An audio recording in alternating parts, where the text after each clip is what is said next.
ipapakita ko sa inyo yung aking mini garden. Ayan, kakadilig ko lang. Ito yung cucumber ko. Pero ano yung buhay? May mga bulaklak na nga eh. Nagkaganyan yan siya kasi. Nagdilig kasi ako. Malapit na siya mamunga. Ito yung luya ko. Ang mahal-mahal ng luya dito. Pambihira. Kaya nagtanim na lang ako. Sobrang mahal. $70 sa kilo. Sobrang mahal talaga. Ito naman yung chili ko. Ang dami niyang bunga. Oh. Nagawa na lang ako ng paraan. Yung talong ko. Ilang beses na ako nag-harvest dyan. Ayan. Ito naman yung sayote ko. Ito yung kamote ko. Oh.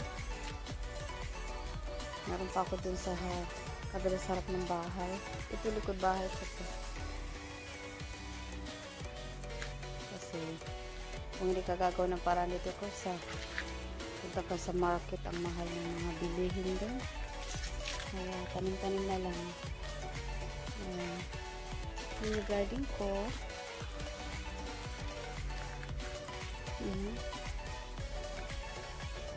May papagat ako sa kabila. Dito tayo sa kabila. Let's go. Naman, yung aking aloe vera, may mint. Ayan. Money plant daw yan eh. Money plant. Baka sakali mamunga ng wow! Yung roses ko, bigay ng mister ko yan noong Mother's Day. Tinanim ko siya na buhay. Kinat ko na nga yan kasi mahaba na siya. Tumutubong lang. Yung spring onion ko. Kawawa yung kangkong ko. Magdidilig ako mamaya. Magbibidyo muna. Ayun yung strawberry ko. Ito pa spring onion. May isa pa akong kamote dyan. Yan naman purple. Nandun sa kabila kanina. White yun. Yung sili ko. Mainit kasi. Kaya iba kinakain yung dahon. Ito yung aking beans. Oh, namumulaklak na siya. Kasi naku, yung beans. Yung asawa ko, grabe kumain ng beans. Saka ang mahal. Tanim na lang ako. Lemongrass, guys. I love lemongrass. Lalo na pag nagtutula ako ng tawag nito, manok. At kung nagpapaksa ako, nilalagyan ko niyan. Masarap. Tsaka yung ginger doon, kanina pinakita ko. Ang mahal ng kilo. Pati dahon niya kinakain ko pag nag-aano ako ng tulingan. Nagpapaksa o ginatan. Ay, ang sarap guys. Ito naman, beans. Oh. Growing good siya at saka ampalaya. Nagsama-sama na sila. Oh, kasi nakalagay lang yan sa ganyan. Sa mga pot. So, wala naman kaming lupa dito. Walang galing kaya yung asawa ko. Hindi naman na niya ng paraan. Mga halaman ko. Magdidilig ako mamaya. Ito pa yung lemongrass ko, diba? Hindi talaga ako mahilig sa lemongrass. Ito siya guys. Ano yan? Turmeric yan eh. Turmeric.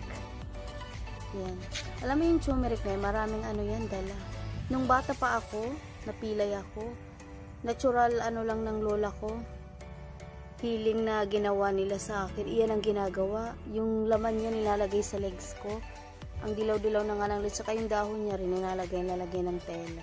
O diba? Maganda nung kasi hindi ka immune sa mga gamot ngayon. Kunting ano lang gamot. Eh yung mga tao may mga tupak dahil sa gamot. Ito naman. Kawawa naman yung malunggay ko. Kinain. Ay naku. Napeste na. Kinain. Pero makakasurvive yan. Nagawa ko ng paraan. Ito yung lime ko. Lime ko siya. Ito yung halaman ko. Ang ganda-ganda yan. Kasi matagal na siya eh. Kaya nalaya na siya. Bigay yan ng friend ko eh. Galing Sydney. At saka to.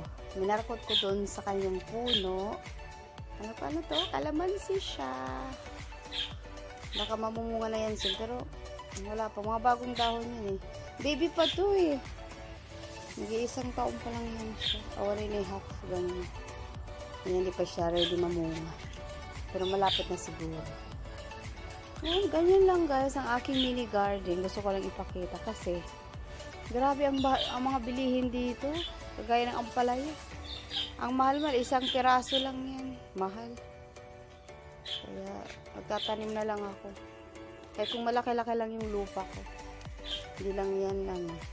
Nalagay ko na lang sapat ganyan. Gusto ko pa magtanim ng mais. Kung ano-ano. Limited lang ang lupa, hindi katulad sa probinsya na, no? Kung nakatira kami siguro sa country yun, pero dito kasi kami sa city, malapit, kaya ganyan na lang ang ginagawa ko. Ayan guys, kaya gawa na lang tayo ng paraan para makasave din kahit papaano sa ating